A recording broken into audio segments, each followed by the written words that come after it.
Silence was probably the feeling that was beginning to happen after Jesus went down the Via Dolorosa, after he went onto the cross. And silence was as a kid who talked a lot in school, silence was typically viewed as a good thing.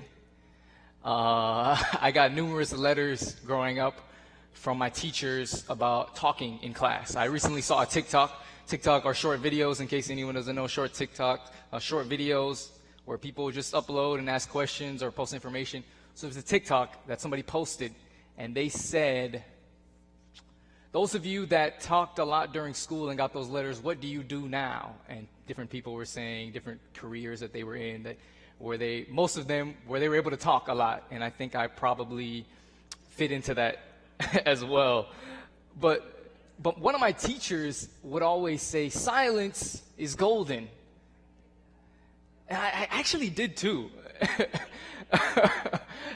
But it's interesting though, because in silence there is an opportunity to connect with maybe the inward voices, right? As opposed to always hearing the constant chatter of a classroom, the constant chatter of different spaces. And I would imagine here that there was silence, but I'm not sure that it was golden, much to my teacher's chagrin maybe at that time. See, in the story of the Holy Week, there is a stillness that comes up, and it is not a golden silence. As we walk through the story of that week, we see Jesus' triumphant entrance, right? Where it looks as though nothing will ever happen. Nothing could possibly go wrong on this story of Jesus Christ. People are laying down palms and people are chanting his name. He's healing kids. It's really maybe a victory lap, you could say, if you were on the side of Jesus. And then as the week progresses, Jesus spends time in the upper room with his disciples, foot washing and reminding them that he's going to pass on, that he's not going to be with them anymore. And the disciples are kind of confused, and that's where the stage gets set for Judas to betray him. And then after that, we have Friday. Jesus goes to the cross. He walks down and ends up on a cross. And then we're met with Saturday, with the Sabbath, with this silence. And the 7 last words of Jesus give a window into the pain and the array of emotions that led to that silence. Jesus says, Father, forgive them, for they know not what they do. Then he tells the thief on his side, thou shalt be with me in paradise. He looks at his mom and says, woman, behold thy son. And he cries out in maybe what is the most humanizing words of Jesus in the moment, where he says, my God, why have you forsaken me? A prayer that we have probably uttered numerous times in our own lives. He later says, I thirst, and he's given sour wine. He says, it is finished. Then lastly, Father, into thy hands I commend my spirit. See, in these final words, we see the motivation of Jesus. We see what led him there, and we see the complexity of Jesus being both God and man, and the weight of that moment. The uncertainty and exhaustion concludes with Jesus saying, Father, into your hands I commit my spirit. That's all I have left to say. Some versions describe what Jesus does here as giving up the ghost. Everyone who believed and witnessed these events are left to sit in the weight of sin, and now sit in the weight of silence. The weight of the one that they believed would bring about liberation from the Romans, but instead is now on a cross. And a Sabbath approach, which was typically the triumphant time of the week, the time that people looked forward to, Sabbath was met with silence. Usually people would gather together on Sabbath, but I would imagine they gathered together and probably sat across the table sad, confused, dejected, frustrated. And in that silence, as I mentioned earlier, there isn't always just the external silence, because inside of you, the voice inside of you can be really loud. It can be almost deafening, the voices of regret, the voices of guilt, the voice of shame. I can imagine that the disciples are going back and forth in their heads saying, man, what could I have done differently? How could I have stopped this? I can imagine Peter being like, man, is my last memory going to be that time I fell asleep on him in Gethsemane and then denied him 3 times? Or James and John thinking about how foolish it was to send their mom to go over and ask Jesus if they could be on the right side of him. They're sitting there thinking, oh, I guess I'm on the right side of death? I don't know. Right? There's these questions, and I can't imagine what they were thinking about on Friday night as they're trying to process the last few days, the last week, and in many cases, for them, the last 3.5 years.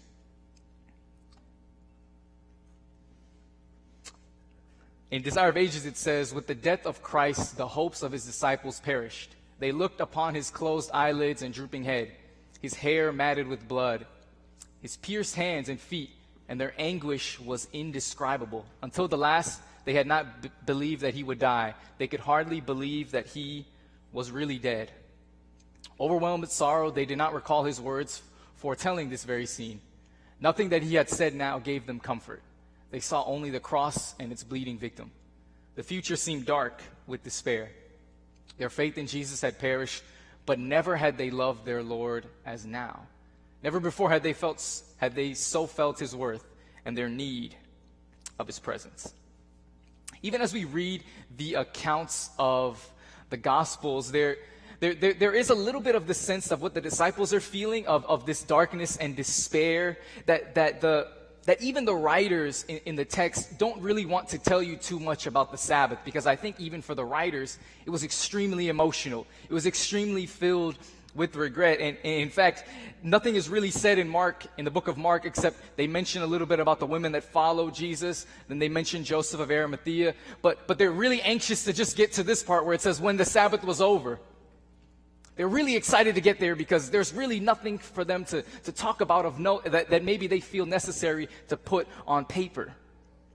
Because there's something about the weight of that silence. See, the reality is we have the benefit of hindsight, right? We know that this was just part of a three-day thing, right? Jesus dies, a day happens in between, and we know that he resurrects. But for them, that one day might have been the beginning of the rest of their lives. Because there was no guarantee that there was going to be a resurrection. It was we know it as the in-between day, but for them it was the beginning of the continuation of day one. That day might have felt like a failure of 3.5 years, like actually to the point that maybe Jesus had failed. Right? Like maybe he had failed in convincing enough people that he was truly God. Like did he fail in convincing enough of the chief priests? Maybe he failed in people understanding what his message truly was. Maybe he failed in convincing his disciples to be there for him in this great crisis. And he couldn't even not fail to receive the most dehumanizing and debilitating death that was known to that time period. It felt like Jesus failed. And that was the feeling on that silent Sabbath. And here's the thing, all of us know what it feels like, that silent Sabbath feeling. When you're down in the depths. When you feel as though you failed, whether it's a lost job, whether it is losing a family member or your broken dreams. Silent Sabbath is the day your dream dies. You wake up and you're still alive and you have to muster up the courage to go on.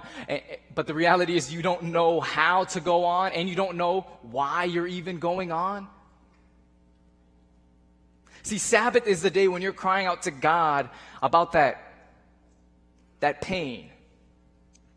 And Sabbath was supposed to be the opposite of that, but on this Sabbath, it was the silent Sabbath. But I believe the silent Sabbath is necessary.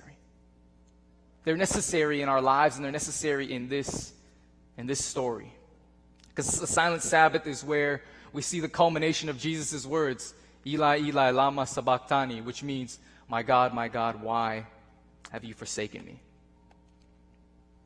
But I believe that this silent Sabbath is necessary because on this day, It gives birth to something different. It gives birth to something new on that silent Sabbath. A new perspective is growing. See, the only people mentioned in the story other than Mary Magdalene, Mary the mother of Jesus, and Salome, who stayed every single moment with Jesus. They prepared spices for him. They were there for him. They're the only people that are mentioned other than, as I mentioned earlier, Joseph of Arimathea and this guy by the name of Nicodemus. Both of them were high up members in the Sanhedrin.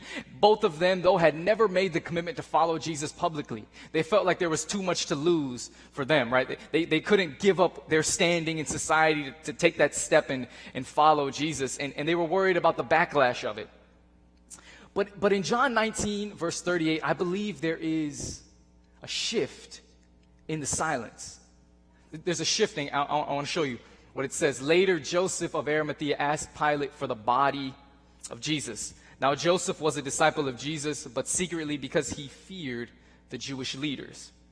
With Pilate's permission, he came and took the body away. He was accompanied by Nicodemus, the man who earlier had visited Jesus at night. Nicodemus brought a mixture of myrrh and aloes, about 75 pounds. The text continues, taking Jesus' body, the two of them wrapped it with the spices in strips of linen. This was in accordance with Jewish burial customs. At the place where Jesus was crucified, there was a garden, and in the garden a new tomb in which no one had ever been laid. In the silence, Joseph of Arimathea was a private believer, but I believe in this moment he was becoming a public believer. And you could think for a moment that maybe Joseph was a little bit too late. This is too late, man. Jesus has already passed on. What are you doing now? Or now it's easy for you to show up. But I believe that in that moment, Joseph of Arimathea, in the silence, for the first time begins to move and has the courage to stand in front of Pilate and say, this is not right. And he takes that step to say, I gotta give Jesus a proper burial.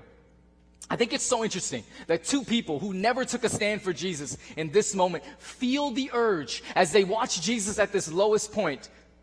They feel the urge to say, man, that truly was the Son of God. I gotta make this right. And I believe for them, that's what it was. See, from a human standpoint, this silent Sabbath is a paradox, but I believe there's so much power in this silent Sabbath because in those two men, there was a movement, there was a shifting being stirred up in the silence.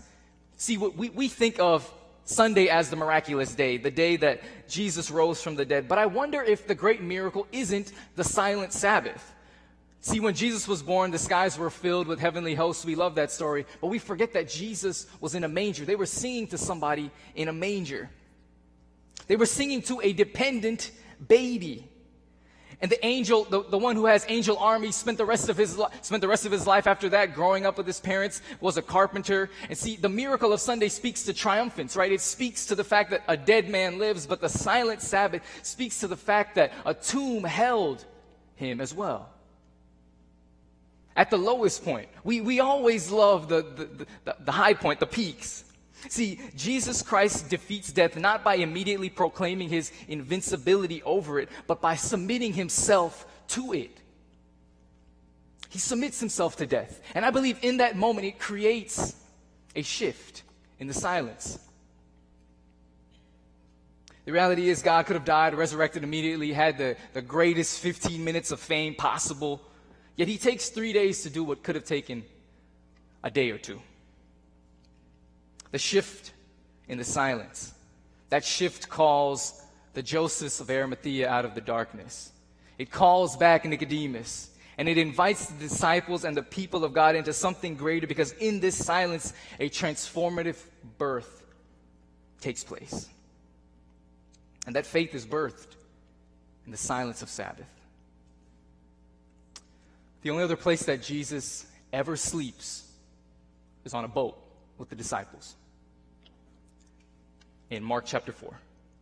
That day when evening came, he said to his disciples, let us go over to the other side. Leaving the crowd behind, they took him along just as he was in the boat. There were also other boats with him. A furious squall came up, and the waves broke over the boat so that it was nearly swamped. Jesus was in the stern, sleeping on a cushion, or some versions say a pillow. The disciples woke him and said to him, Teacher, don't you care if we drown? Don't you care that we are perishing? That's the realization of the silent Sabbath. Jesus, we followed you all these years. We believed in you. And you're in a tomb? You're asleep? See, while the storm was tearing up the waters, there was uncertainty and fear, but Jesus was just resting. Jesus was asleep. But I believe that it was the sleep of confidence, the sleep of faith. Even though Jesus had no guarantee that the Father was going to resurrect him, but he went to sleep with the hope, with the belief that maybe there would be a shift in the silence. See, I believe that the sleep that Jesus had on the boat was the same sleep he had in the tomb. It was the embodiment of the last words when he said, Father, into your hands I commit my spirit. Jesus handed over the keys to the Father. It was the sleep of surrender. It was the sleep of faith and a shift in the midst of danger, worry, and confusion. See, the sleep of Jesus is confidence that the Father will raise him up even though he cannot see a way for that to happen. It's the sleep of peace in the midst of a troubled time. As Jesus lay in the boat, the others cried out to him, but they were greeted by silence. When Jesus lay in the tomb, the people cried out for him, but they were greeted by silence. But maybe the silence is all they needed to hear. Because in both situations, they found themselves shifting closer to where they were supposed to be, and that was into the loving arms of God. It gave birth to a deeper faith that grows out of the silence. Hope that there will be something greater. Hope that there's a possibility of something greater. See, we worship the God of Friday, right? The God who laid down his life and went to the cross. We worship the Jesus of Sunday, the day that death was conquered and victory was declared. But we also worship the Jesus of the silent Sabbath, the day of silent sleep, the day of silent sleep in faith, because in that we find a Savior who didn't proclaim his invincibility over death and sin, but rather submitted himself to that death on our behalf. And he submitted it in faith. And from that we can learn to do as Jesus did, to lie still, to rest in the silence, to trust God in the silence, and to see the full force of God's strength and shifting in our own lives. Because the silence is not absence. It's actually closeness. It's being given birth. And it teaches us to say the words of Jesus. Into thy hands I commit my spirit. And we can begin to learn that that is the safest place to rest. So as we sit in the weight of silence, I invite you to rest in that, to rest in it, because Jesus did. And know that there's a promise of a shift, and a shift of something that's the greatest thing we've ever seen. Let's pray. Father,